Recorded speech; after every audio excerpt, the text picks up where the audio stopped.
nãy vừa thấy ở đây, đi đâu đi rồi? Lên đây mà theo bố về đây. Đi ở với bố cho dạy dỗ thêm, còn bây giờ chưa đi làm dâu người ta được đâu. Này nhá, tôi cấm chị bà không được xúc phạm tôi nhá. Để ra con mất dạy như thế à? Nói như thế à? Nói như thế à? Hả? Tôi xúc ông bây giờ. Cô nghĩ thế nào hả? Bụng nó to này bây giờ mà đưa về nhà tôi làm sao được? Không phải lôi co với nó nữa con ạ. Cho ông ấy về đi.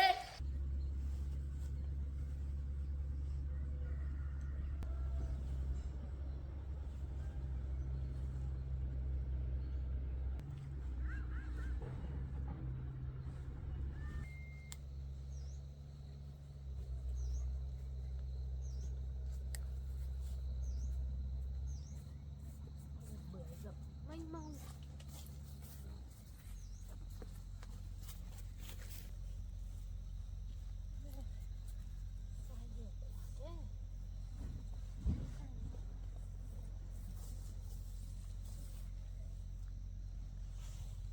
Chỉ một quả ăn xem.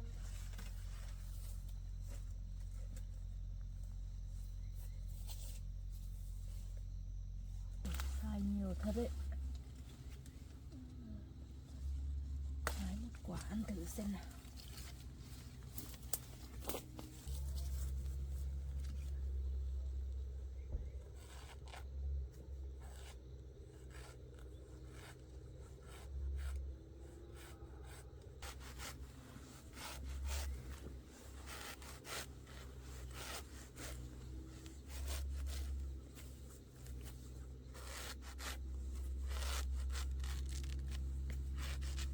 Bưởi này hồng hồng, có màu hồng ở trong ấy.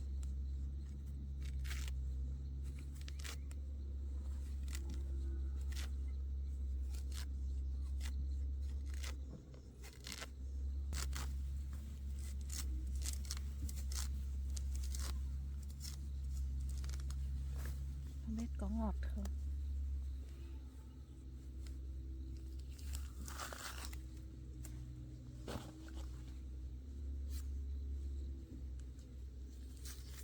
Nhiều nước á.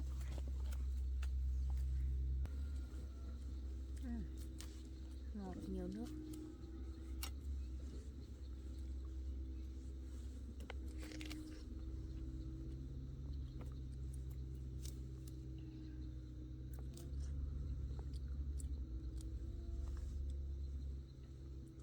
Ngon.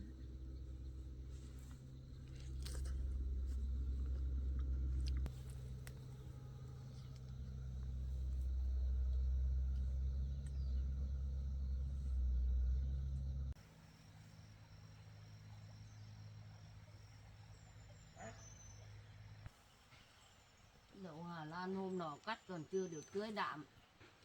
Khi mình lấy đạm đi tưới thôi. Tưới đạm.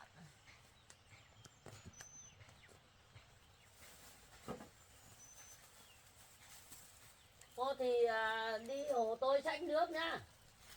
Vì hòa với đạm tưới rau nhá. Không được ngồi ở đấy đâu nhá. Cháu đang có thai, cháu làm gì làm nặng được. Cháu làm sao xách nước cho bác được. Có cái gì mà nặng. Không xách được nhiều thì xách được ít. Cứ ngồi đấy mà ăn à.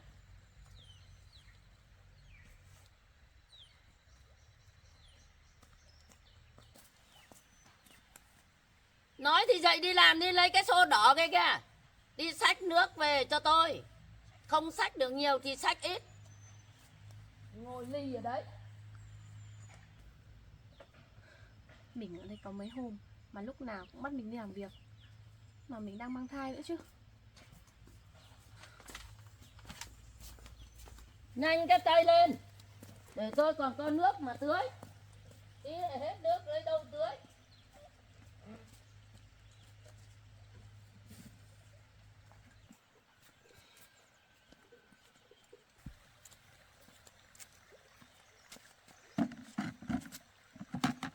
Lúc nào cũng bắt mình đi làm việc. Hết làm việc này đến việc kia. Mà mình ở đây có mấy hôm thôi mà.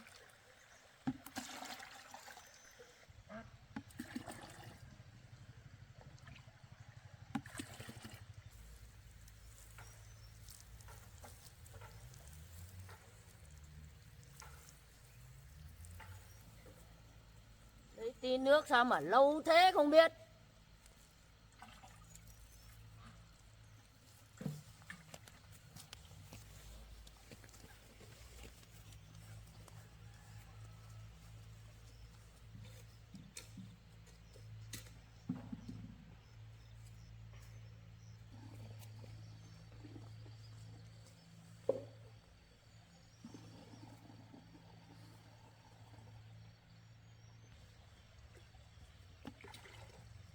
Bảo cô ra lấy nước mà cô đi nghịch nước thế này á. Lớn thế này mà còn không biết làm việc nữa, bảo đi xách nước cho tưới rau. Đến bây giờ vẫn chưa có nước. Là thế nào? Đi nghịch ở đấy thôi á? Thì cháu vẫn đang múc nước đây mà, cháu không nghịch nước đâu bác. Lấy nước thế này á? Lấy nước thế này á? Đây này, người ta múc thế này này. Này, thấy chưa? Đây. Đấy. Đấy, thấy chưa? Đấy, người ta làm thế này cơ mà. Già người ta còn làm được. Thế mà cũng không làm nổi. Nay tuổi đầu rồi, còn chưa biết làm cái gì. Sau này lấy gì để ăn? Làm thế này mà được á? Sao già rồi mà khó tính thế? Mình vẫn đang lấy nước mà, đang yên đang lành đi chửi mình.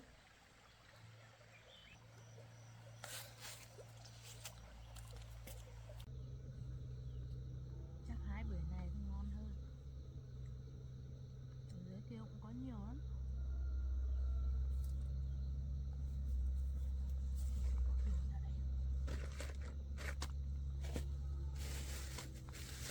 Để đây, đi ra đây ăn tiếp. Đi vào đây hái đã.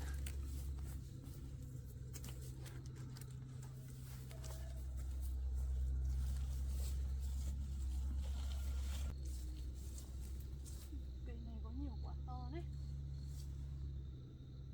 Trèo lên cây này. Cao này chắc phải trèo lên mới hái được.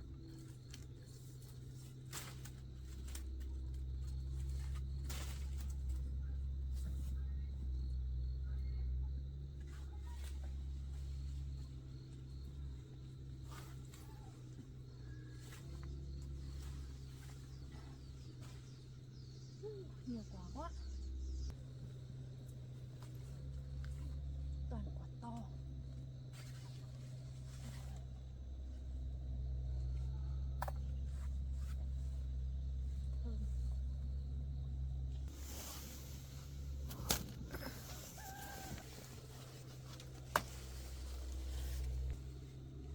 Quả này chắc già lắm rồi, nhìn cái vỏ nó già.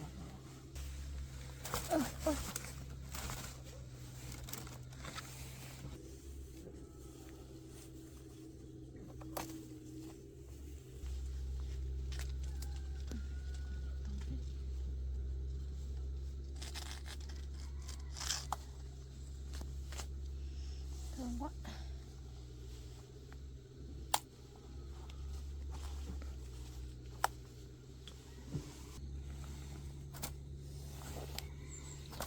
Cái gùi này chắc để được mấy quả thôi, đầy gùi rồi.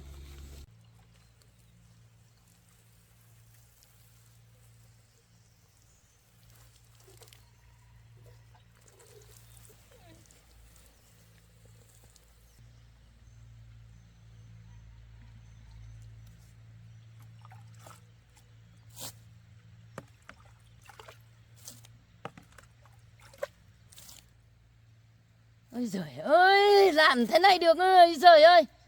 Làm thế này mà muốn đi làm vợ người ta. Làm thế nào chứ làm kiểu này mà làm được à? Tưới thế này à? Thế tưới nào hả bác? Ôi ôi, mày làm cái gì đấy? Cố tình hớt nước vào tao chứ mày sợ gì con chó. Tôi ngứa mắt lắm rồi đấy. Cháu có cố tình đâu bác. Tại con chó nó đuổi cháu ấy. Cháu sợ nó cắn nên cháu mới chạy đâu mà. Còn cãi à? Nước không biết sách, tưới không biết tưới. Đi vào nhà quét dọn nhà cửa đi. Chó đâu rồi? Đi đâu kệ nó, sợ gì con chó. Có gì mà sợ.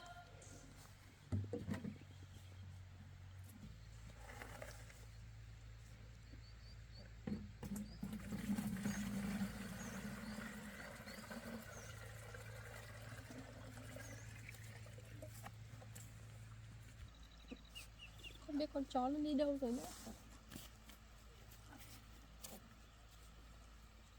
Con chó cũng sợ. Ăn cái gì?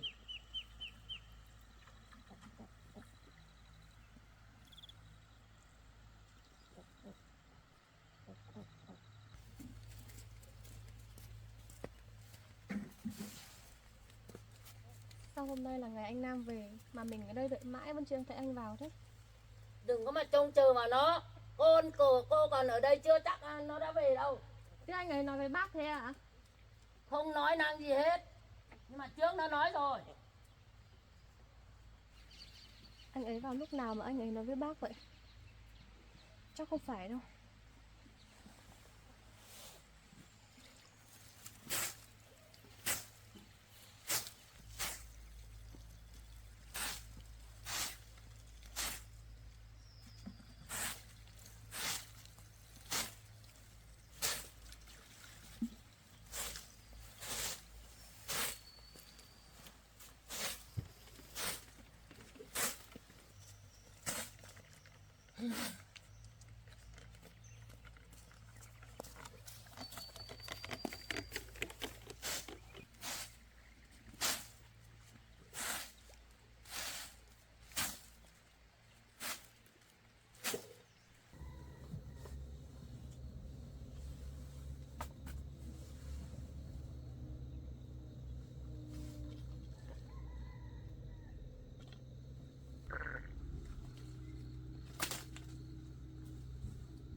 Đầy mất rồi.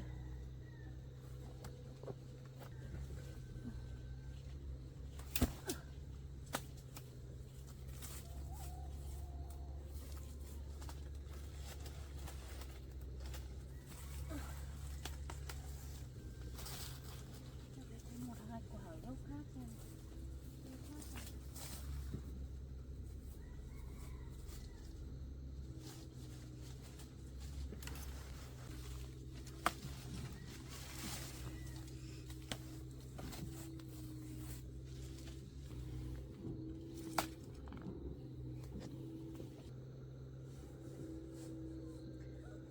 Nhưng mà cây ổi nhiều bé quá không lấy được.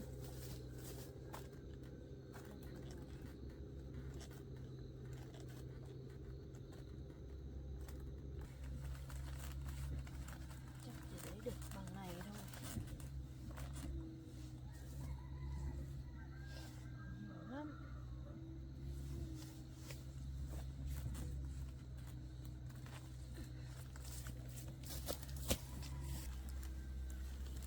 Để quát đi, vùi đi sợ rơi.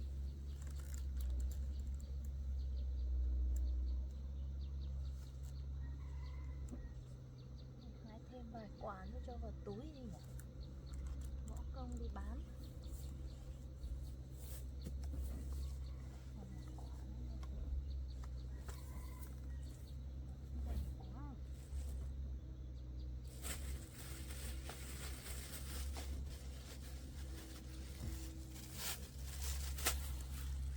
Cho vào túi mà xách đi.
mình nghỉ nha.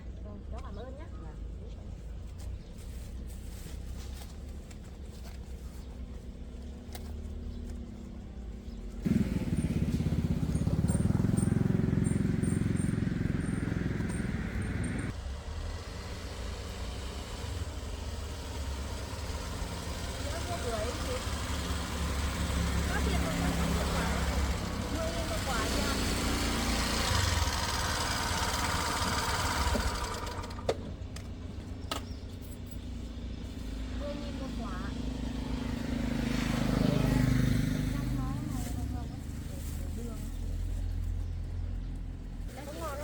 Ngọt chị ạ, nhiều nước lắm. Ở trong màu hồng hay màu trắng? Ở trong nó màu hồng ấy.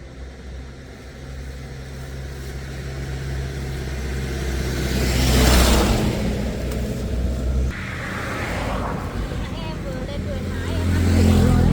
Mọng nước nó ngọt.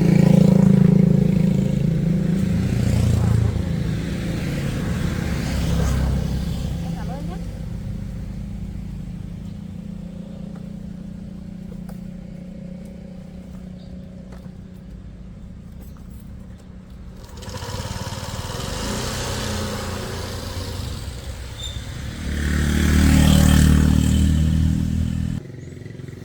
Mẹ bán thế nào em ơi?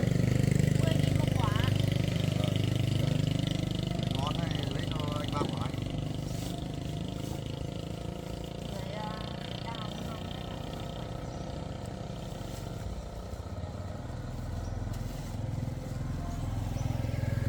Ngon này kìa.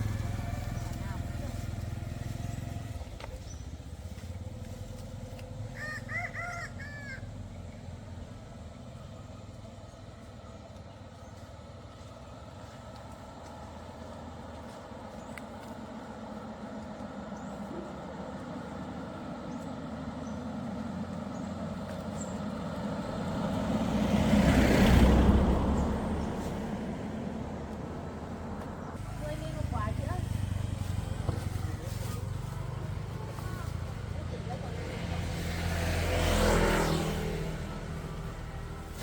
Chị lấy luôn 5 quả đi.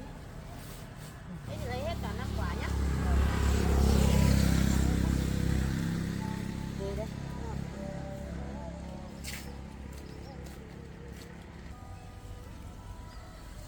Hai quả mang về cho voi ăn.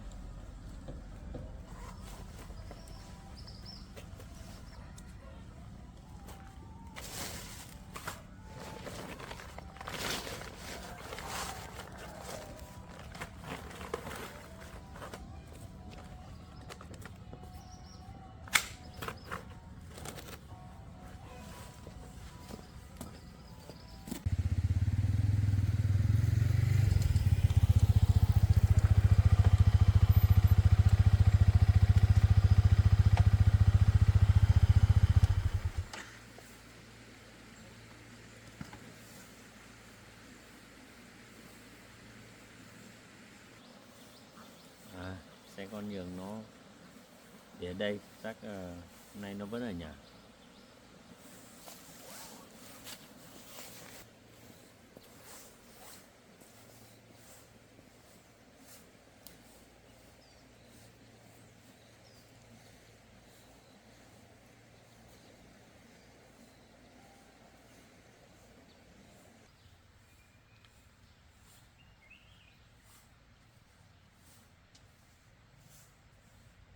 Xe con nhường nó để đây, nay ca thằng Nam nó nghỉ, chắc là thằng Nam nó cũng về đây rồi.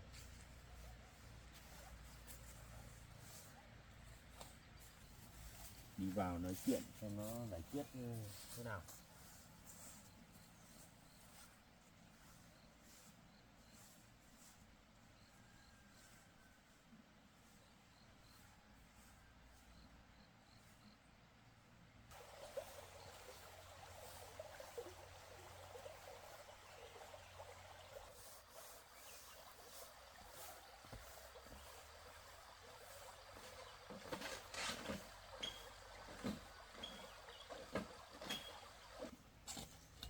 Sao bố lại vào giấc này? Làm thế nào bây giờ? Anh Nam còn chưa về mà bố đã vào đây rồi. Giờ mình phải làm sao đây?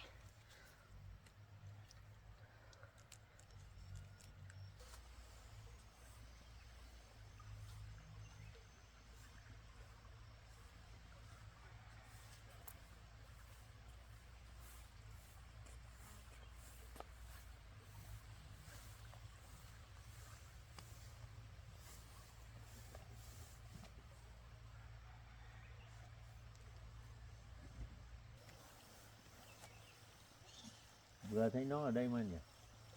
Nó lại chạy đâu mất nhỉ? Hay nó nhìn thấy mình nó lại trốn rồi. Có ai về nhỉ? Ông này đến đây làm cái gì nhỉ? Nhớ chưa? Nam nó về chưa?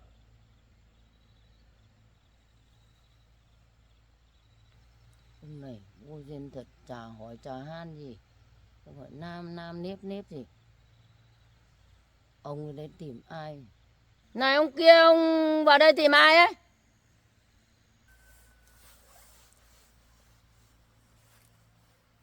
Bà về đây tôi bảo. Chắc bố cái nhường rồi mà.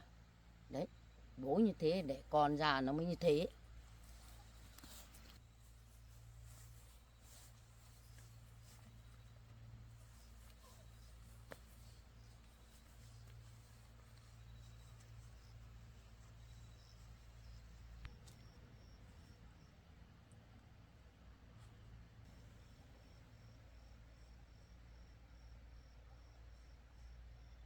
Ông là ai ấy?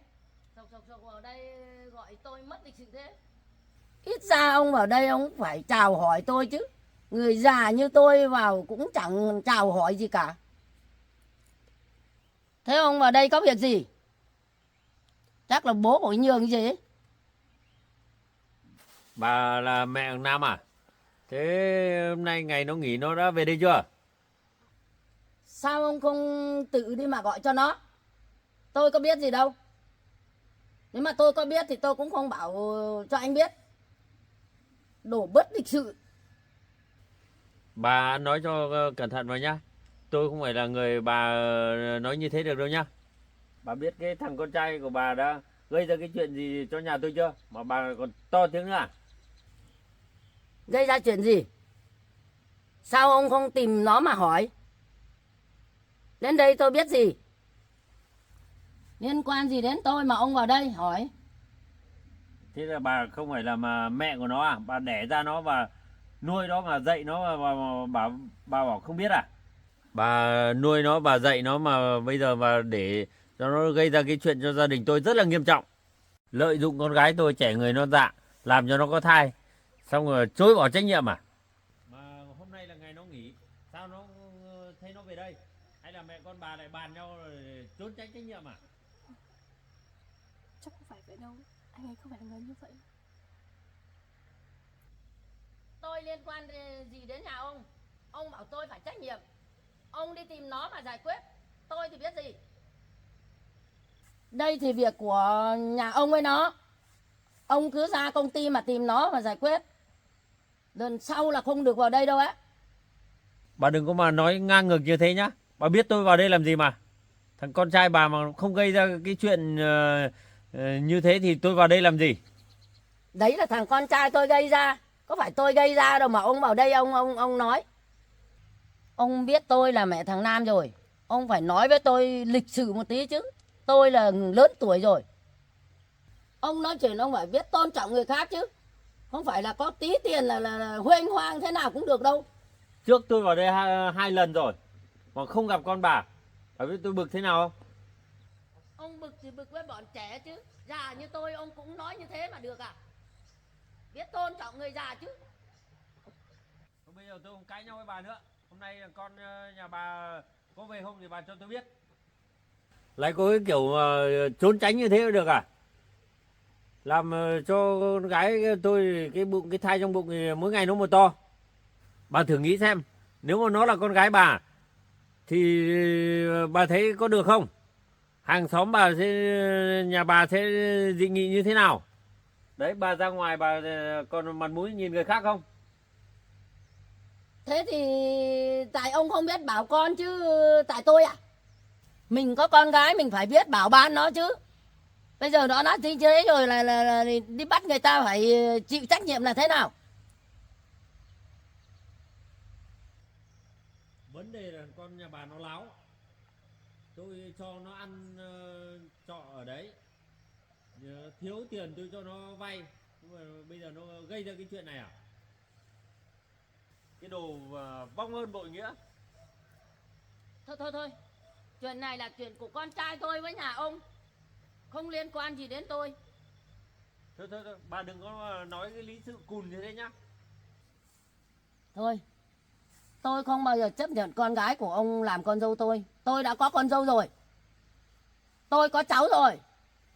Mời ông đi về cho. Ông về đưa cả con gái của ông về luôn đi. Cái Nhường đâu rồi? Lúc nãy vừa thấy ở đây, đi đâu đi rồi? Về xem bố mày đây này. Nói cái gì nên này đúng không? Mày lên đây mà theo bố về đây. Ở đây vất vả lắm. Có phải dễ đâu. Đấy, ở một thời gian mày biết rồi đấy. Về mà đi theo bố, đi ở với bố. Cho dạy dỗ thêm. Còn bây giờ chưa đi làm dâu người ta được đâu. Này nhá, tôi cấm chỉ bà không được xúc phạm tôi nhá. Xúc phạm gì mà xúc phạm? Có thế nào tôi nói như thế? Lớn, con gái lớn bằng này rồi còn chưa biết làm cái gì hết. Lấy đi về nhà mà dạy thêm bạn nó. Này nhá, tôi cấm chỉ bà không được xúc phạm tôi nhá.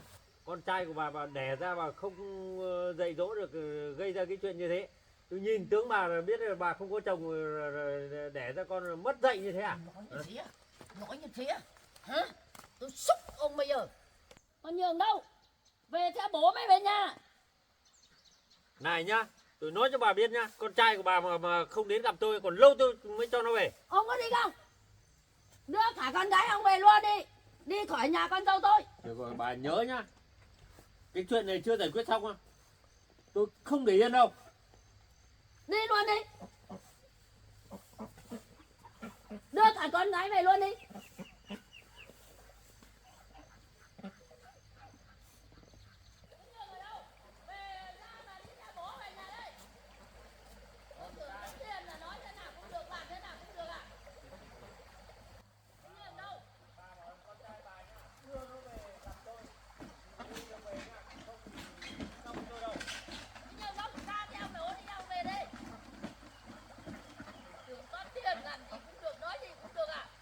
Sao chú lại vào đây làm cái gì nữa? Anh Nam anh ấy không về đây nữa đâu. Chừng nào em Nhường em ấy còn ở đây thì cháu nghĩ là anh ấy cũng không về đâu. Nên chú đừng có vào đây làm phiền gia đình nhà cháu nữa. Nó mà về đây cô bảo nó phải về gặp tôi ngay, đến không là không xong với tôi đâu. Đấy là chuyện của gia đình chú tự đi tìm anh Nam mà giải quyết. Không thấy thì chú đi thẳng hẳn ra nhà xe chỗ anh ấy lái xe đi mà tìm. Chứ cháu cũng nghe nói là từ giờ đến Tết ấy, nhiều việc anh ấy không về đây nữa đâu. Tôi gọi nó có nghe máy đâu. Tôi đã ra đấy nhiều lần rồi nhưng mà ra đấy có gặp được nó đâu. Cứ trốn tránh như này là thế nào? Mà thôi chú cứ đi về đi. Nếu mà giả sử anh ấy có vào đây thì cháu sẽ bảo anh ấy đi gặp chú. Mà cháu nghĩ chú cũng nên đưa con gái chú về cùng đi. Đừng cho cô ấy ở đây nữa. Ở đây khổ lắm, vất vả, không có đủ ăn. Em ấy lại còn đang mang thai nữa. Ở đây thì ăn uống không đầy đủ. Sau này sinh em bé ra lại bị suy dinh dưỡng, thiếu chất rồi lại khổ ra. Cô nghĩ thế nào hả? Bụng nó to này bây giờ mà đưa về nhà tôi làm sao được? Không phải lôi co với nó nữa con ạ. Cho ông ấy về đi. Tôi không muốn nói chuyện người mất lịch sự như bà nữa. Con bà không ra là cũng không xong với tôi đâu.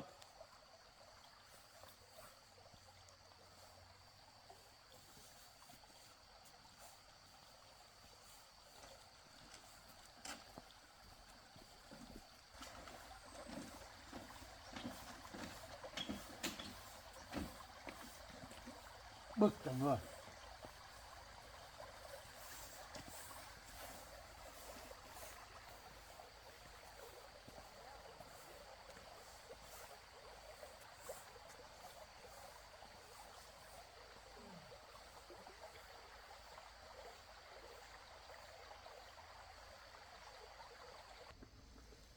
Ông đấy vào đây lâu chưa bà? Về được một lúc rồi ấy. Vào chả chào chả hỏi gì, mất lịch sự. Thế Nhường đâu rồi ạ? Nó vừa ở đây mà. Hộ mẹ tưới rau xong rồi mẹ bảo nó quét sân. Thế thấy bố nó về chắc nó trốn ở đâu mà. Sao Nhường ơi! trốn? Nhường! Bố mình rồi mà còn phải trốn. Nhường! Mày còn trốn ở đấy à? Lên đây nào! Dạ. Trốn làm gì nữa? Nãy sao không theo bố về nhà đấy? Trốn!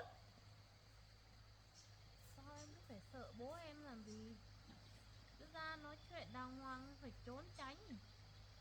Không ra gặp nhau nói chuyện tìm cách bớt đi, lúc nào cũng trốn tránh.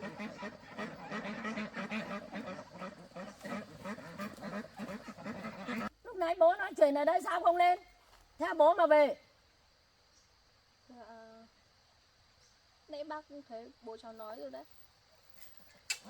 Giờ cháu mà một mình về theo bố, hàng xóm láng giềng người ta cười vào mặt cho. Với lại bố cháu cũng bảo nếu mà cháu không đưa được anh Nam về thì cháu không cần về nữa. Thì không về thì ở đây đến bao giờ? Còn lâu thằng Nam mới về. Bố cũng như bố, con cũng như con.